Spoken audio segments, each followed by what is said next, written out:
Thank you very much, Anna. I appreciate that. I'm not sure I can live up to the expectations that were just built up by Anna there, but hopefully we'll have a good time and learn something today. Can everyone hear me okay? Can all hear me okay? Fantastic. So this is a talk on how to write powerful content.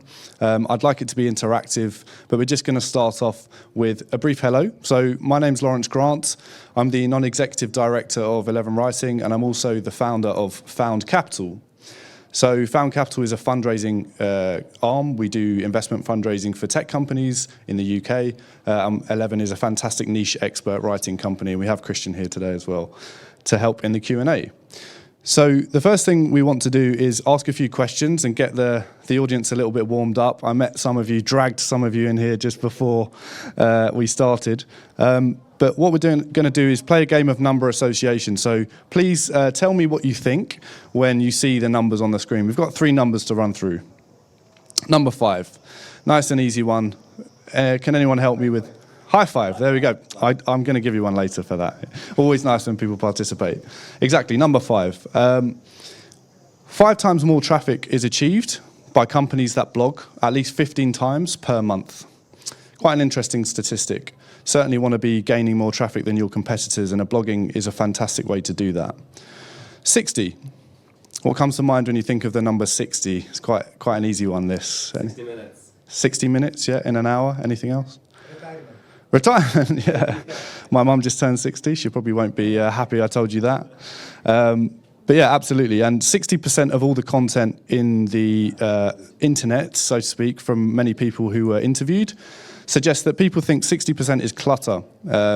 Maybe that could be dog videos, or how lemon tea reduces your age by 6 years or something like that. There's a lot of rubbish that we all scroll through a lot online. Oh. So did anyone see that one? We've got a third number here. You might have an association with this, I'm not sure, but let me know. Anything in particular come to mind? No? Some laughing? It's a position, yeah. If you change the position, it looks the same, exactly. No, it's obviously sex, right? But this isn't about sexual content, this is about real content, okay? So 69% more leads are generated by companies that produce and maintain an active blog. It's something to be mindful of as we go through the presentation. So I want this to be a really valuable presentation for everybody here, and I'd like to know a bit about yourselves in the room. So who here produces any sort of content throughout the year? Maybe say one piece of content at least. Hands up. Pretty much everybody. That's good to know. Good crowd. What about once per month? Anyone producing content at least once per month?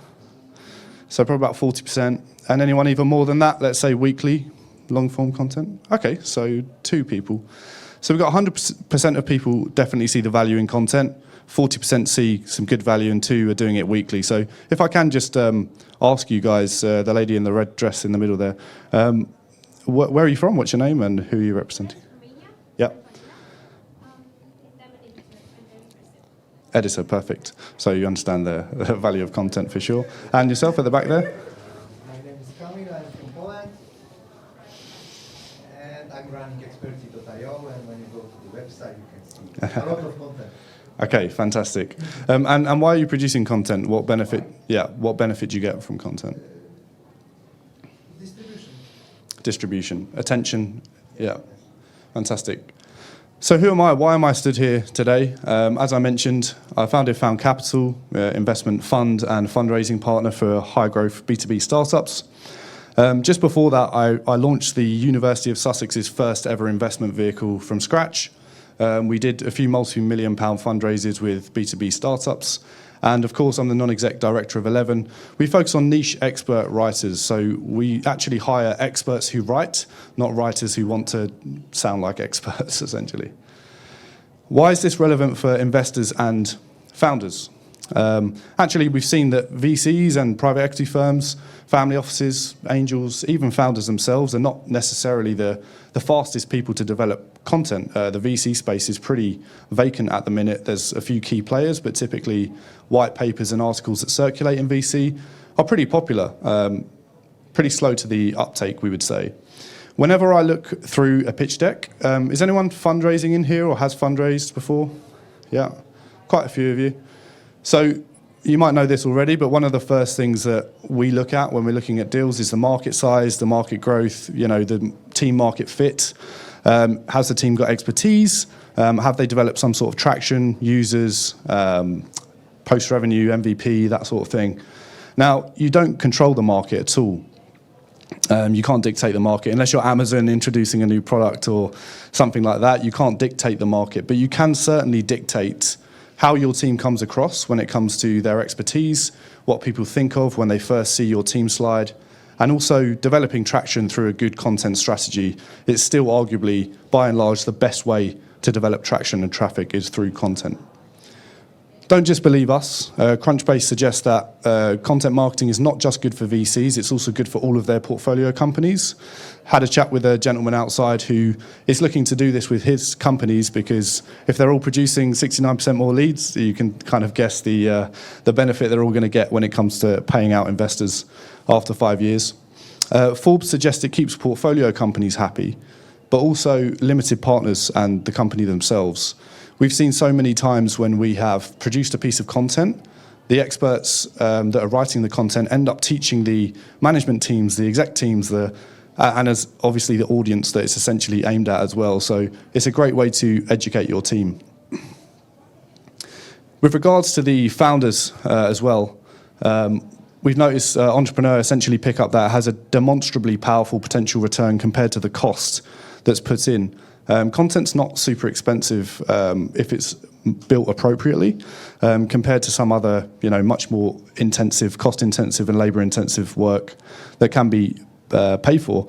Forbes actually had a ghostwriter say that when they applied content as a means to show their expertise, this company applied the content to their campaign and email responses from investors went up by 5 times.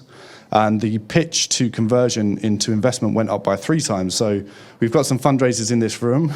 If you could essentially increase your response rate by 5 times and your pitch to investment rate by 3 times, you'd be pretty happy about the time you saved, right? So this is a bit of a bragging slide, really. We're not going to try and be too salesy, but 11's done some really great work. We've had a front row seat with some of the best content producers in the world, the largest content producers, Future, Tom's Guide, Tech Radar. In our career, in the last 3 years, we've only been running for 3 years, we've screened 1,000 candidates, and out of that 1,000 candidates, we've actually only hired 45 writers or thereabouts, right? So we've got about 4.5% higher rates. And through that, we've produced 10,000 page views, 5 million words, 10 million page views. And one piece of content actually garnered £25,000 revenue for one of our clients, which... Monthly. So, this is the power of content in a real tangible financial sense. Quite a rude, abrupt slide there. What's your problem? I didn't mean for it to come across quite as blunt as that. But what we're trying to say is, what are the problems for founders? What stops you from doing something that maybe you should do, but it's never the priority? What kind of resources are you guys short on out of interest? What are you in short supply of? Can I ask any suggestions? Time? Anything else particularly? Maybe in the fundraising journey? Screening abilities. Screening abilities. Okay, so knowledge and like... So I can outsource. Okay, fantastic. And what about money? I guess that sometimes affects decision making as well, right?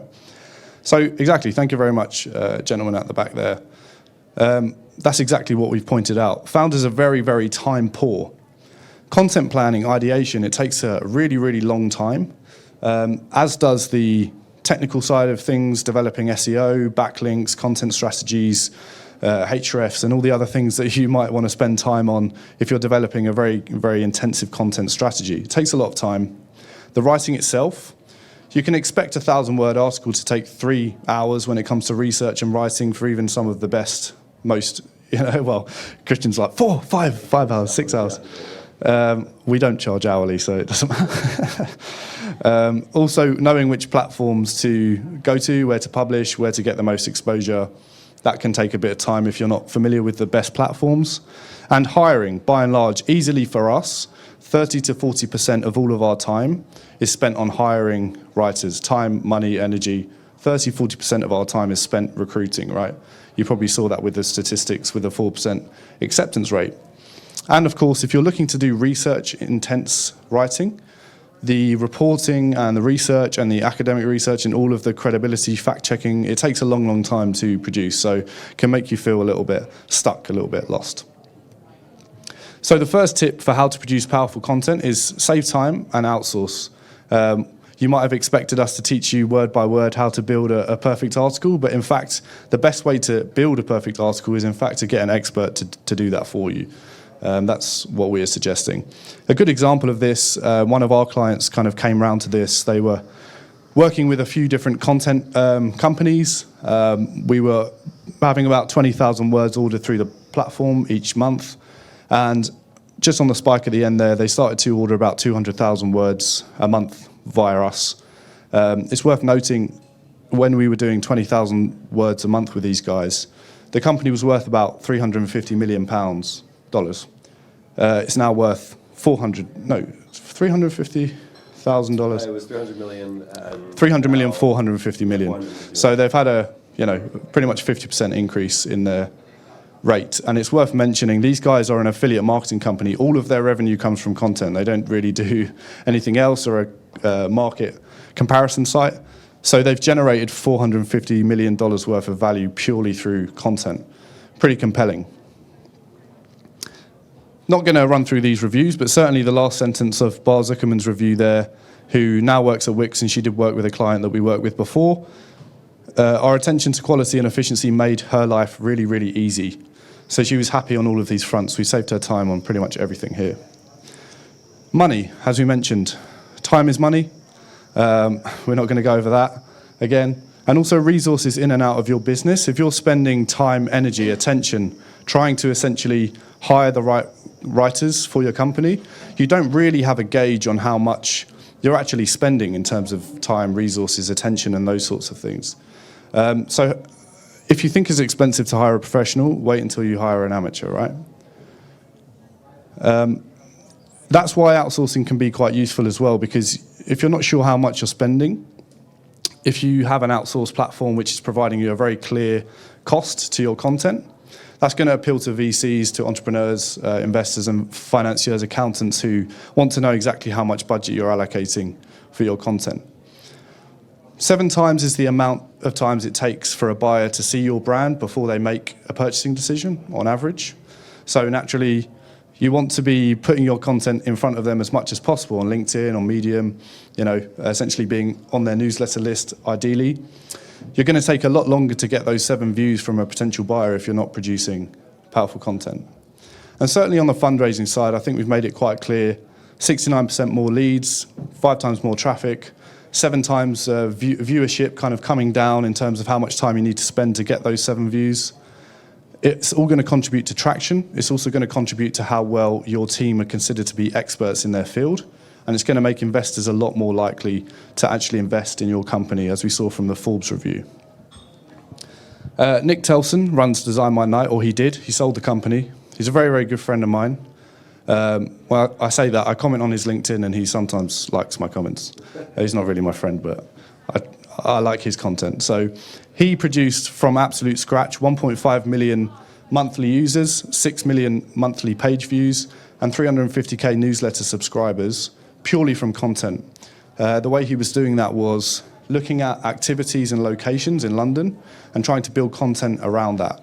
Craft beer in Carnaby Street, karaoke in Soho. He kept doing that until he built this company, which he sold for £25 million to Access Group. So another fantastic case study of a pure content business that made tons of cash. So again, very happy. Lastly, knowledge, as we've mentioned. What you don't want to do is start off on the wrong foot. We've actually had a ton of clients come to us and say, we love your service, you're doing a great job. Can you now go back and basically redo thousands of blogs that we've already commissioned before? So what happens is we get involved at the arse end of things, and their content strategy looks a bit like this, right? Pretty funny meme. Founders are fantastic generalists. So they like to do pretty much everything. They can put on a cape and jump into the dev team, make some high-level decisions, sort out the accounts, sort out the sales and marketing. But when it comes to writing, you want to hire an expert. You want to hire a laser-focused provider of content who knows your sector inside out, essentially. This is just an average kind of title that we might be asked to produce for a medtech company we work with. But we're certainly not trying to suggest 6 ways to reduce your stress in 5 minutes or that kind of clutter stuff that you see, the 60% clutter stuff. At 11, we've definitely leveraged global talent. We've never been more connected in the world. I mean, it's quite an international audience, I would imagine. Who's not from Poland in here? So yeah, about half the room. And we've got some lovely Poles in here who are welcoming us. Thank you for invite to your lovely country. But what this shows us is, even physically we're connected. Plane tickets are obviously a lot cheaper. But you can go on Upwork, people per hour, work with a company like 11 and benefit from some of the greatest minds in the world, all through the power of the internet. Something not to be looked over. Does anyone know what this represents? 3 minutes and 44 seconds. It's the average amount of time that a VC or an investor will look at your pitch deck. It's certainly pretty accurate for me. I don't spend too much time on pitch decks, especially when you have thousands to filter through. So the best way to produce a sense of expertise and a sense of traction and understanding of your market is to essentially show your expertise in the pitch deck as quickly as possible, and content and showing your metrics of how many users, how many engaged page views is a fantastic way to do that, to build confidence with investors. White papers as well. We actually have one of the team at Wolves Summit who runs a venture builder company, Diana Florescu, you might have met her. So she produced a white paper. She managed to gain tons and tons of users and traction from VCs and entrepreneurs that use her platform. Mountside Ventures have produced a piece of due diligence content in the VC industry. That's been circulating for about 3 months because there's just not a great deal of content in the VC space right now. So if you're producing content for the eyes of investors, you're going to be doing pretty well. I won't spend too much time on this because we want to leave some time for questions as well. But when we're hiring experts for our team, this is a very kind of deep technical writing company that wanted to add authority to their writing. So we scouted and recruited 2 writers, Michael and Richard, both who had intense industry experience, as well as some high-level academic achievements to go with it. So Michael was working in tech regulation, blockchain, Web3, worked on a few really big titles, and Richard had 20 years experience as a developer, lecturer in Java, PHP, Perl. We worked in HR and talent. We had to rewrite hundreds of blog articles for one client in particular, and we felt the best people to do that was Iona and Agata, who have done some intensive, seriously extensive work building encyclopedias, ghostwriting for businesses, 4 years management consultant and successful entrepreneur. These people are experts that write, and they've made some fantastic impacts on the clients that we work with. And finally, finance, which is another area that we focus on. We had to extend into new verticals for this client. And so we found Casey and Patrick, 10 years experience in finance, worked with Google and Yahoo, and also Patrick, who is award-winning degree in economics and international trade, worked for some pretty big licensed brokers as well. So these are our 3 tips. If you want to learn about SEO, keywords, all that type of stuff, YouTube's your best friend. We want to explain that what we've experienced in building a big client base of some of the biggest publishers in the world and also some VCs recently is start content now. It compounds from the first time you publish through to the 1,000th article that you write. Only hire experts. Don't rely on the knowledge of people that don't know what they're talking about and generalists who can write a lot of content, but nothing that really strikes your reader in a positive way. And then commit to quality and quantity. They have 2 very different effects on your reader. Quality will show your reader that you know what you're talking about, you have expertise, it impacts the investor decisions a lot. And quantity is more for Google and other search engines to really show that you're consistent and show that you're constantly putting out content that benefits the wider readership on the internet. So we've got a gift. You very patiently sat through this 25-minute pitch from 11 or presentation. And we've just launched something today called the 1 Million Words Project. We're so confident about content and the power of content that we want to give away 1,000 words for free to 1,000 different companies over the next hopefully not 1,000 years, but maybe 5 years. Only to companies that are serious about producing content. So if you're already doing this, maybe a free 1,000 words, but hopefully if we show you the service there, you can scan the QR code and get your 1,000 free words from us. And Christian will be on hand to project manage and be the brains of the operation. I'd like to say thank you for being a patient audience, and thank you for coming and listening. Thank you. So we've got a Q&A now. Christian's going to join us. So Christian is our Chief Operations Officer. He's also lead project manager and does a lot of the stuff that makes 11 tick, essentially. So yeah, that's it from us. If you'd like to share the QR code with friends and other people in the space that you think could benefit, please do. We're not going away with this offer anytime soon. There's quite a lot of words to write. So any questions, guys? Yeah. Yeah. Maybe online. Oh, there we go. Hello. I was interested about that graph that there is a company that started to writing 300,000 words per month. Yes, can you tell more about this graph, because I didn't catch everything on that, and it looks nice. Thank you. Yeah, perfect. Okay. So with that particular company, they were actually producing a large amount of content beforehand. They were producing around 150,000, 200,000 words, but with a variety of different companies. And what they realized, and this was also following a number of recent updates from Google, who changed their algorithm and the way that they rank content, particularly around products, product reviews, buying guides, which is what this affiliate marketing company did. And like a number of companies we worked with, they did this huge content audit and found that a lot of it just wasn't meeting Google's expectations and wasn't really meeting their readers' expectations. So the graph actually demonstrates the amount of content that we were writing for them. And if you have their level of content, their output of content, it would actually be fairly level. But because they were having non-expert writers writing their content, it just wasn't pulling. There wasn't a lot of traction with their audience, because the audience could very clearly see that this was being written by generalists. This was being written by people who were not experts in the field, who were working with experts. But you know, it's very easy to tell when you're writing content, when you're reading content, whether it's been produced by somebody who knows what they're talking about.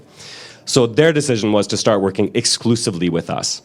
They dropped all the rest of their partners. I think they have a couple of freelancers still hanging on who actually are experts in the fields that they write. But other than that, they decided to drop everybody and just work with us, because we have this policy of working exclusively with not just expert writers, but experts who are writers.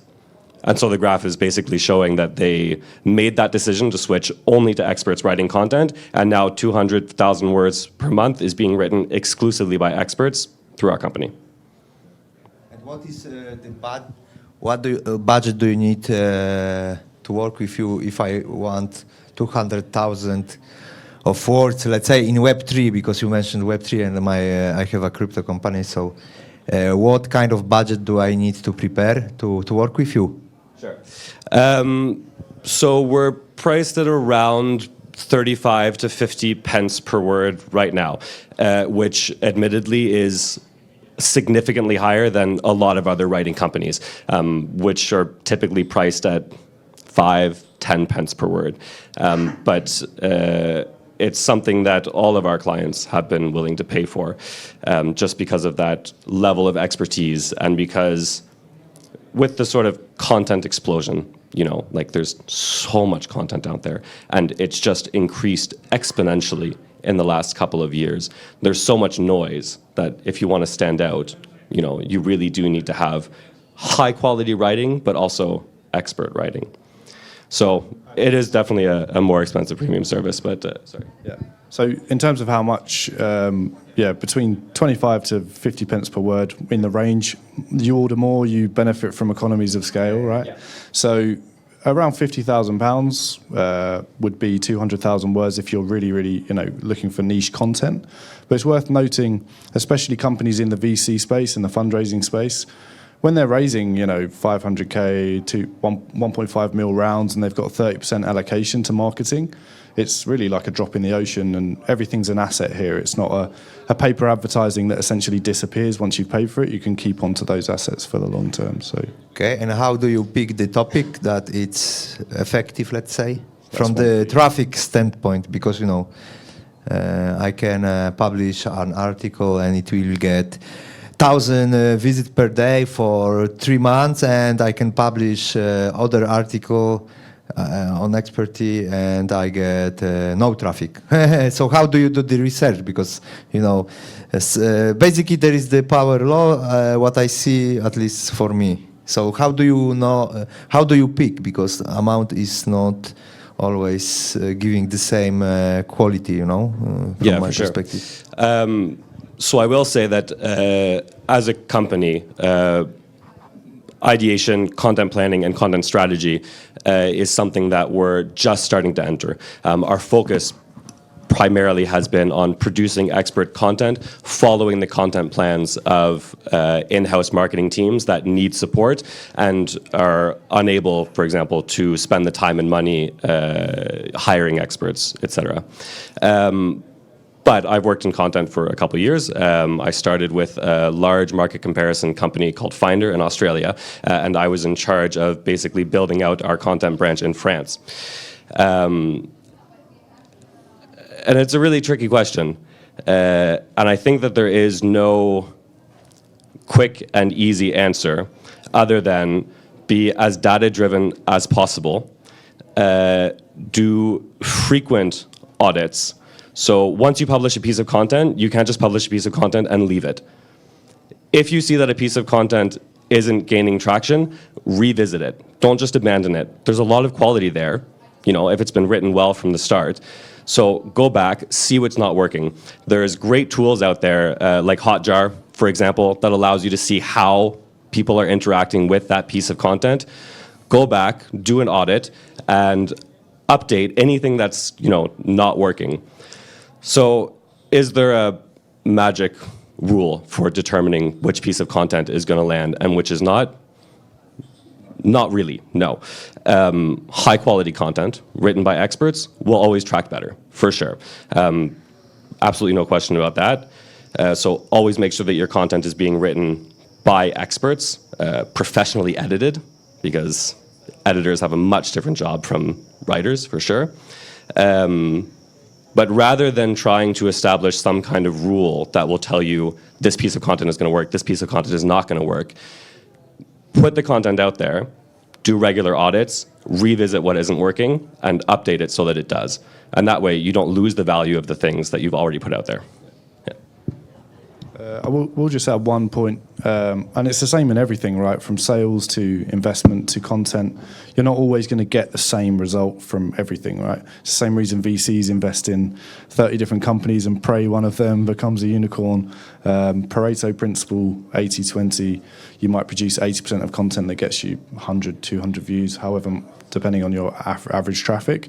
And then some that will, upgrade the averages for all of them. So, I think it's a case of being consistent, and that's the quantity point that we point out. It might be one piece of quality content that upgrades the average for all of the others as well that we work with. So, yeah. Anyone? Yeah. Thank you. So you're mostly working with content on the social media, or you also can write like applications for grant or something like that? You want this? Yeah. Yeah, sure. So most of the content that we write, I would say that our clients are divided into sort of two different categories. Roughly half of the companies that we work with, but a majority of the content that we create is for publishers, digital publishers like TechRadar, IT Pro Portal, Top10.com, Best Money. And so for them, the content lands on their website, and that is their product. For the other half of clients that we work for, the content lands on their blog, typically, and then they'll feed that out into different social networks.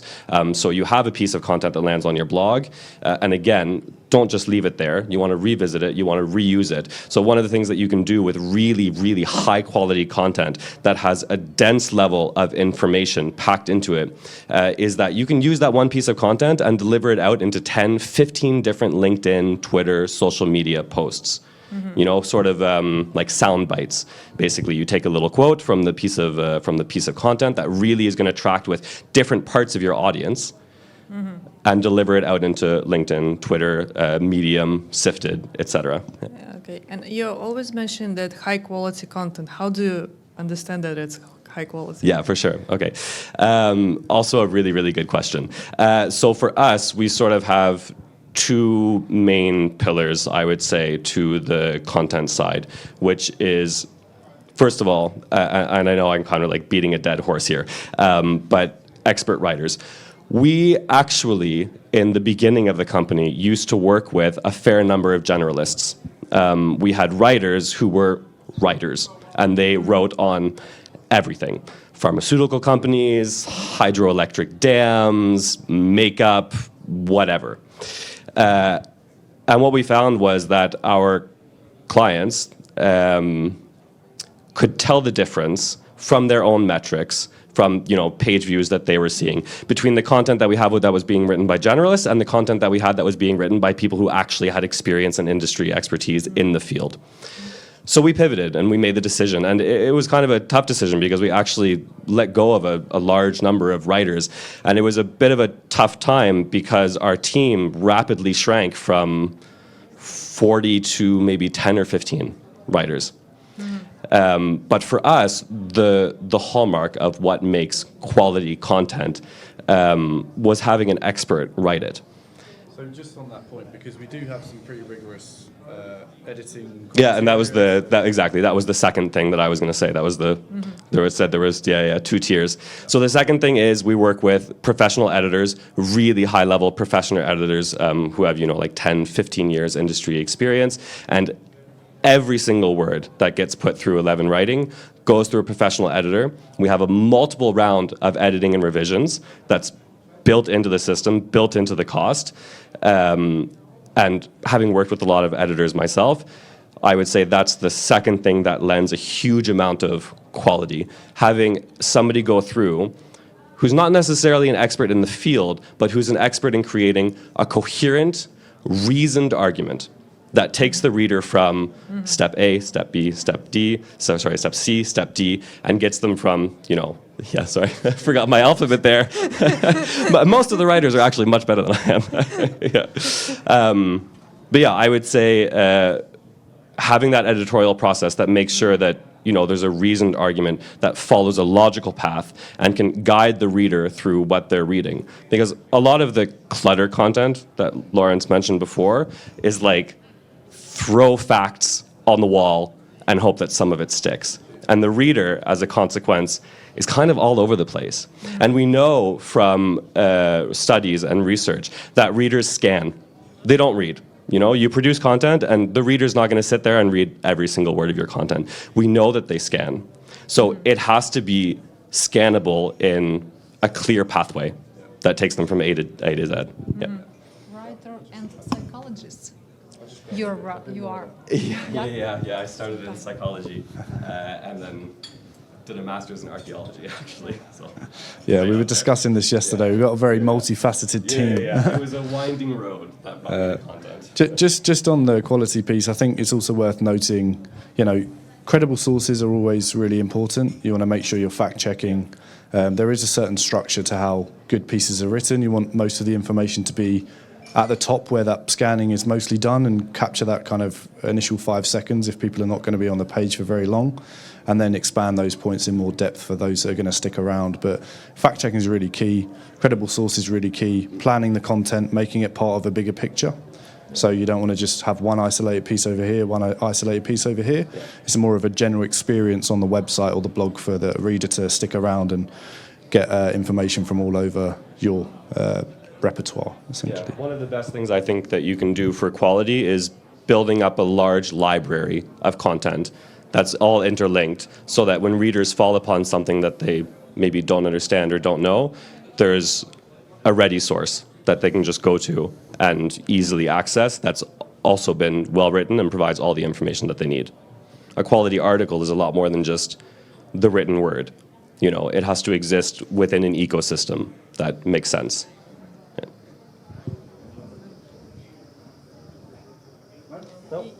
Any more questions? Yes, please. For me, this is quite interesting. So, from your clients, what % of clients are the early stage of development, and how many people already developed business like using this? Yeah, for sure. I'd say that roughly a third are sort of smaller businesses that recognize the value of content. And either through funding or because they've made the conscious decision to, put a certain amount of budget into it, are willing to, spend the money on really, really good content, which again, in terms of a long-term investment, is far cheaper than producing bad content in the beginning and revisiting. And then I'd say 2/3 are large, well-established brands, some of them in publishing, some of them outside of publishing, that are producing 150, 200,000 words of content, per month on their blog or on their website or through LinkedIn, etc.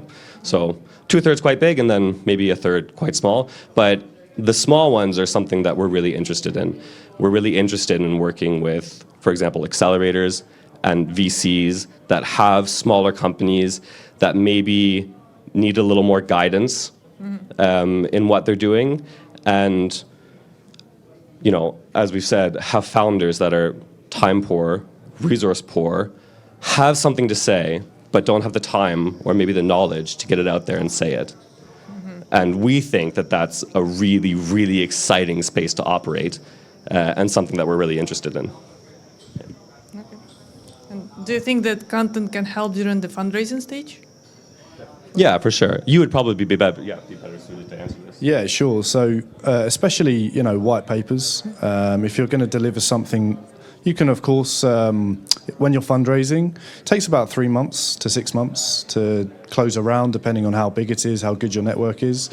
But delivering content over a long period of time consistently, especially if you're targeting that towards investors, you never know when someone sees that content. And I think the statistic that's probably most relevant is people have to see your brand maybe 7 times before they make any sort of buying decision on average. So if an investor is considering that a buying decision into your vision, your company, if you're connected to them on LinkedIn, you're effectively sharing it on the platform where they are operating, and it's on your website. You're just stacking the cards in your favor when it comes to the content round. But I would imagine if you really want to get one piece of content that's going to circulate and do the work for you, a white paper in particular is the way to go, especially if it's well researched, not too long, but a good amount of information in there for people to take those snippets out of and share with other people.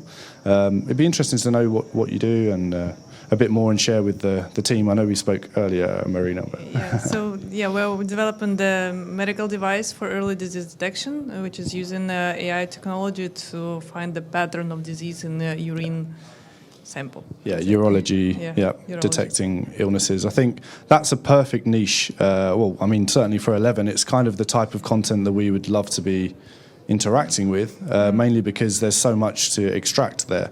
There's so much in your brain and your brains that we don't have access to, that our writers can turn from knowledge inside your mind into something digestible for investors, for customers.